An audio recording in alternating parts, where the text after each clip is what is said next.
Travelling ಮಾಡೋಕ್ಕೆ ಎಲ್ಲರಿಗೂ ಇಷ್ಟನೇ ತಾನೆ. ಹಾಗೆ ಅದ್ರ ಜೊತೆ ಒಂದು ಒಳ್ಳೆ ಸರ್ವಿಸ್ ಇದ್ದರೆ ಎಷ್ಟು ಚೆನ್ನಾಗಿರುತ್ತಲ್ಲ. ನಾವು ಬಂದಿದ್ದು ಕೊಟ್ಟಿಯೂರಿಗೆ. ಹಾಯ್ ನಮಸ್ತೆ ಎಲ್ಲರಿಗೂ, welcome back to my YouTube channel. ಬೆಳಗ್ಗೆನೇ 5 ಗಂಟೆಗೆ ಕೊಟ್ಟಿಯೂರಿಗೆ ಬಂದರೆ ಎಲ್ಲರಿಗೂ ರೂಮ್ ಕೊಟ್ಟರು. ಅಂದರೆ ಒಂದು 4 ಜನಕ್ಕೆ ಒಂದೊಂದು ರೂಮ್ ಕೊಟ್ಟರು. ಎಲ್ಲ ಫ್ರೆಶ್ ಅಪ್ ಆಗಿ ಬಂದು ಇಲ್ಲೆಲ್ಲ ಅಷ್ಟು ಚೆನ್ನಾಗಿದೆ, ಸುತ್ತೂ ಎಲ್ಲ ಫೋಟೋ ಶೂಟ್ ಮಾಡಿಕೊಂಡ್ರೆ ಅಷ್ಟೊಂದು ಒಳ್ಳೆ ತಿಂಡಿ ಮಾಡಿದರು. ಘಮ ಕೇಸರಿ ಬಾತ್ ಉಪ್ಪಿಟ್ಟು ತುಂಬಾ ಚೆನ್ನಾಗಿತ್ತು. ಎಲ್ಲ ತಿಂಡಿ ತಿನ್ಕೊತ ಮತ್ತು ಎಲ್ಲರೂ ಫೋಟೋಶೂಟ್ ಮಾಡಿಕೊಂಡ್ರು. ಮತ್ತು ಅಡುಗೆನೂ ಇಲ್ಲೇ ಮಾಡಿಟ್ಕೊಂಡ್ರು. ಮತ್ತು ಹಾಗೆ ಟಿಫನ್ ಆಗಿದ ತಕ್ಷಣ ಕಾಫಿ ಕೊಟ್ಟರು, ಬಿಸಿ ಬಿಸಿ ಕಾಫಿ. ಇಲ್ಲಂತೂ ಎಷ್ಟು ಚೆನ್ನಾಗಿದೆಯೋ ನಾವು ರೂಮ್ ಮಾಡಿತ್ತವ ಸೀನರಿ ಅಷ್ಟು ಚೆನ್ನಾಗಿದೆ. ಕೇರಳನೇ ಫುಲ್ಲು ಸೀನರಿನೇ, ನಮ್ಮ ಮಲೆನಾಡು ಥರ.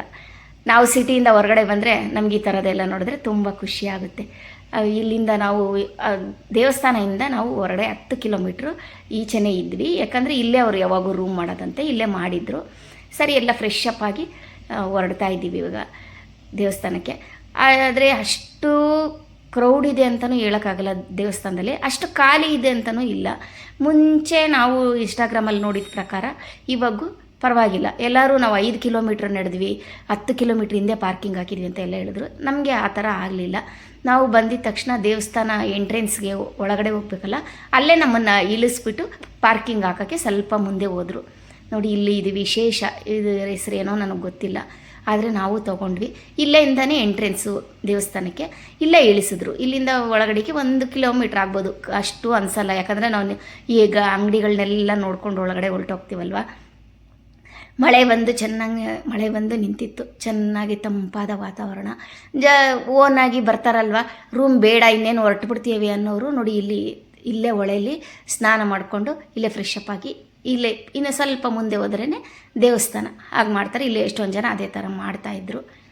ಎಷ್ಟೇ ಮಳೆ ಬಂದರೂ ಕೇರಳದಲ್ಲಿ ಅಷ್ಟೇ ಸೆಕೆ. ನಮ್ಮ ಧರ್ಮಸ್ಥಳದಲ್ಲ ನಾವು ಎಷ್ಟು ಮಳೆ ಬರ್ತಾಯಿದ್ರು ಸೆಕೆ ಅಲ್ವಾ, ಆ ಥರನೇ ನಾವು ದೇವಸ್ಥಾನಕ್ಕೆ ಬಂದ್ವಿ.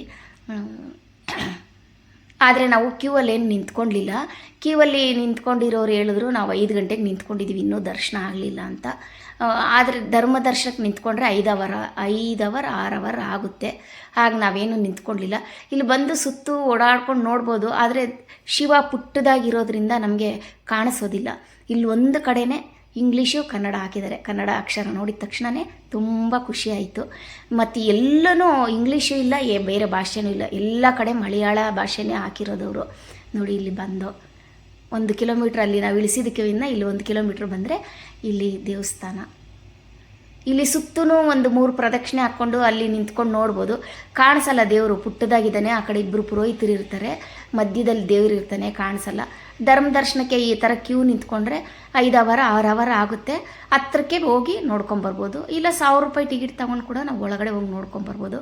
ನಾವೇನು ಮಾಡಿದ್ರಿ, ನಮಗೆ ಅವ್ರು ಕಾಯ್ಕೊಳ್ಳಲ್ವಲ್ಲ ಪಾಪ ಕರ್ಕೊಂಡು ಬಂದಿರೋರು. ಹಾಗಾಗಿ ನಾವು ಏನು ಮಾಡಿದ್ರಿ, ಒಂದು 6 ಜನ ನಮ್ಮ ಗ್ರೂಪ್ ಇರೋರು ಮಾತ್ರ ನಾವು 1000 ರೂಪಾಯಿಗೆ ಟಿಕೆಟ್ ತೊಗೊಂಡು ಇಷ್ಟು ದೂರ ಬಂದುಬಿಟ್ಟಿದ್ದೀವಲ್ಲ ಅಂತ ಹತ್ರ ಹೋಗಿ ನೋಡ್ದೋ. ನಮ್ಮ ಜನಗಳಿಗೆ ಎಷ್ಟು ಹುಚ್ಚು ಪ್ರೀತಿ ನೋಡ್ರಿ. ದುಡ್ಡು ಇಲ್ಲಿ ಎಲ್ಲಂದ್ರಲ್ಲಿ ಬಿಸಾಕಿರ್ತಾರೆ. ಅಲ್ಲಿ ಉಂಡಿಗಳಿಟ್ಟಿದ್ದಾರೆ, ತೊಗೊಂಡೋಗೋದ್ರಕ್ಕೆ ಹಾಕಲ್ಲ. ಎಲ್ಲಂದ್ರಲ್ಲಿ ಎತ್ತೆತ್ತಿ ಎಸ್ದಿರ್ತಾರೆ. ಅಲ್ಲಿ ಅವರು ದುಡ್ಡು ಬಾಚ್ತಾ ಇರೋದು ನೋಡಬೇಕು. ಆ ಥರ ಮಳೇಲಿ ನೆಂದೋಗಿರೋದಕ್ಕೆ ನೋಟು ಆ ಥರ ಬಾಚಿ ಹಾಕ್ತಾಯಿದ್ರು. ಅವರು ಏನು ಮಾಡ್ತಾರೆ. ಮತ್ತು ಬಂದು ದೇವ್ರ ದರ್ಶನ ಮಾಡ್ಕೊಳ್ತಾ ನಮಗೆ ತುಂಬ ಚೆನ್ನಾಗಿ ದರ್ಶನ ಆಯಿತು. 1000 ರೂಪಾಯಿ ಕೊಟ್ಬಿಟ್ಟು ಹೋಗಿದ್ದಕ್ಕೆ ಒಂದು 20 ನಿಮಿಷಕ್ಕೆಲ್ಲ ದರ್ಶನ ಆಯಿತು. ಇದೆಲ್ಲ ಧರ್ಮ ದರ್ಶನದ ಕ್ಯೂ. ಒಂದು 5 ಅವರ್ ಆಗುತ್ತೆ. ಈ ಆನೆ 12 ಗಂಟೆಗೆ 2 ಆನೆಗಳಿದೆ. 12 ಗಂಟೆಗೆ ವಿಶೇಷ ಪೂಜೆ ಆನೆಗಳಿಂದ ಎಲ್ಲರೂ ನೋಡಿದ್ದೀವಲ್ಲ ಇನ್ಸ್ಟಾಗ್ರಾಮಲ್ಲಿ. ಮತ್ತು ನಾವು ಬರ್ತಾ ನೋಡಿ, ನಾನು ತೊಗೊಂಡೆ ಇದನ್ನು. ಚಿಕ್ಕದು 50 ರೂಪಾಯಿ, ದೊಡ್ಡದು 100 ರೂಪಾಯಿ ಕೊಟ್ಟು 2 ತೊಗೊಂಡೆ. ಮತ್ತು ಹಾಗೆ ಬರ್ತಾ ಒಂದು ಬೀಚಿಗೆ ಕರ್ಕೊಂಡು ಬಂದರು. ಹೋಗೋ ದಾರಿಲೇ ಇದೆ ಅಂತ ಒಂದು 10 ನಿಮಿಷ ಎಲ್ಲರೂ. ಯಾಕಂದರೆ ಇಲ್ಲಿ ಆಟ ಆಡೋಕ್ಕೆಲ್ಲ ಚೆನ್ನಾಗಿಲ್ಲ, ನೀರು ನೋಡಿ ಆ ಥರ ಕಪ್ಪಗಿದೆ. ಹಾಗಾಗಿ ಯಾರೂ ಆಟ ಆಡೋದೇನು ಮಾಡಿಲ್ಲ. ಸುಮ್ಮನೆ ಫೋಟೋಶೂಟ್ಗಳು ಮಾಡಿಕೊಂಡ್ರು. ಸ್ವಲ್ಪ ಹೊತ್ತು ಅಲ್ಲಿ ನಿಂತ್ಕೊಂಡು ಎಂಜಾಯ್ ಮಾಡ್ಕೊಳ್ತಾ ಮತ್ತೆ ಕರ್ಕೊಂಡೋದ್ರು. ಮತ್ತು ಕರ್ಕೊಂಡು ಹೋಗೋ ದಾರಿಲಿ ಒಂದು ಕಡೆ ಬಿಸಿ ಬಿಸಿ ಅಡುಗೆ, ಅನ್ನ ಸಾಂಬಾರೆಲ್ಲ ನಮಗೆ ಊಟ ಕೊಟ್ಟರು. ಒಳ್ಳೆ ಸರ್ವೀಸು, ಚೆನ್ನಾಗಿತ್ತು ಟೇಸ್ಟು ಎಲ್ಲ. ನೀರೂ ಅಷ್ಟೇ ಬಾಟ್ಲು ತಂದು ಎಲ್ಲರಿಗೂ ನನ್ನ ಬಾಟ್ಲು ಪ್ರತಿ ಸರಿನೂ ಕೊಟ್ಟರು. ಏನು ಮಾಡ್ತಾರಂದರೆ, ಪ್ರತಿ ಸರಿನೂ ನನ್ನ ಬಾಟ್ಲು ತೊಗೊಂಡೋಗಿ ಗಾಡೀಲಿ ಇಟ್ಕೊಂಡು ಸ್ವಲ್ಪನೇ ಕುಡಿದು ಎಲ್ಲ ವೇಸ್ಟ್ ಮಾಡ್ತಾಯಿದ್ರು. ಇರೋದ್ರನ್ನೇ ಅದನ್ನು ಫುಲ್ಲಾಗಿ ಕ್ಲೀನಾಗಿ ಕುಡಿತಾ ಇರಲಿಲ್ಲ. ಅದೊಂದು ಬೇಜಾರಾಯಿತು ನನಗೆ. ಎಷ್ಟು ಬಾಟ್ಲಿತ್ತು ಗೊತ್ತಾ ಗಾಡೀಲಿ, ಎಲ್ಲ ಸ್ವಲ್ಪನೇ ಕುಡ್ದಿರೋದು. ಕೊಡ್ತಾರೆ ಅಂತ ಈ ಥರ ಇಸ್ಕೊಂಡು ವೇಸ್ಟ್ ಮಾಡ್ತಾರೆ. ನೋಡಿ, ಇವರೇ ನಮ್ಮ ಮೇಡಮು, ಇವರೇ ಪ್ಯಾಕೇಜ್ ಮಾಡೋದು. ತುಂಬ ಚೆನ್ನಾಗಿ ಮ್ಯಾನೇಜ್ಮೆಂಟ್ ಮಾಡ್ತಾರೆ, ಸರ್ವಿಸ್ ತುಂಬ ಚೆನ್ನಾಗಿ ಕೊಡ್ತಾರೆ. ನಮ್ಮ ಫ್ರೆಂಡ್ ಅವರು ಇವ್ರ ಜೊತೆ ಒಂದು 2-3 ಸರಿ ಹೋಗಿದ್ದಾರೆ. ನಾವು ಇವ್ರ ಜೊತೆ ಬಂದಿದ್ದು ಇದೇ ಫಸ್ಟ್ ಟೈಮು. ಆದರೆ ತುಂಬ ಖುಷಿ ಆಯಿತು. ಎಲ್ಲನೂ ಚೆನ್ನಾಗಿ ನೋಡ್ಕೊತಾರೆ ಮತ್ತು ಎಲ್ಲರ ಜೊತೆನೂ ಜಾಲಿಯಾಗಿ ಖುಷಿಯಾಗಿರ್ತಾರೆ. ಯಾರೇ ಬರಲಿಲ್ಲ ಅಂದರೂ ಕಾಯ್ಕೊಂಡಿದ್ದು ಅವ್ರನ್ನೂ ಕರ್ಕೊಂಡು ಬಂದು ನಮಗೆ ಒಳ್ಳೆ ಸರ್ವೀಸು. ಖುಷಿ ಆಯಿತು. ಲೇಡೀಸ್ಗೆ ಹೆಲ್ಪ್ ಮಾಡಬೇಕಲ್ವ, ಖುಷಿ ಆಯಿತು. ಇವರು ಪೂರಿ ಜಗನ್ನಾಥ ಮತ್ತು ಕಾಶಿ ಕಡೆ ಎಲ್ಲ ಕಡೆ ಟ್ರಿಪ್ ಮಾಡ್ತಾರೆ. ಒಬ್ಬರು ಲೇಡೀಸು ಈ ಥರ ಮಾಡ್ತಾರೆ ಅಂದರೆ ನಮಗೂ ಖುಷಿ ಅಲ್ವಾ. ನಮಗೆಲ್ಲ ಅವ್ರ ಸಪೋರ್ಟ್ ಇದೆ. ಮತ್ತು ಯಾವಾಗಾದರೂ ಅವ್ರ ಜೊತೆ ಹೋಗ್ಬೇಕು ಅಂದ್ಕೊಂಡಿದ್ದೀವಿ. ಮತ್ತು ಇಲ್ಲೊಂದು ಭೂತಪ್ಪ ಟೆಂಪಲ್ ಅಂತ ಕರ್ಕೊಂಬಂದರು. ಕರ್ಕೊಂಬಂದರೆ ಇಲ್ಲಿ ಬರೋಷ್ಟೊತ್ತಿಗೆ ಸಂಜೆ ಆಯಿತು. ಅಷ್ಟೇ ಕ್ರೌಡ್ ಇತ್ತು. ನಾವು ಬೋಟಲ್ಲಿ ಹೋಗೋದು ಆಸೆ ಇತ್ತು, ಟೈಮ್ ಆಗಲಿಲ್ಲ. ಹಾಗೆ ದರ್ಶನ ಮಾಡಿಕೊಂಡು ಲಾಸ್ಟ್ ಬಂದಿದ್ದು ರಾಜರಾಜೇಶ್ವರ ಟೆಂಪಲ್. ಇಲ್ಲಿ ಮುಗಿಸ್ಕೊಂಡು ನಾವು ಫೋಟೋ ಎಲ್ಲ ತಕ್ಕೊಂಡು ರಾತ್ರಿ 1 ಗಂಟೆಗೆ ಊಟ ಮಾಡ್ಕೊಂಡು ಇಲ್ಲಿಂದ ಬಿಟ್ಟು ಬೆಂಗಳೂರು ಬಂದು ಸೇರಿಕೊಂಡು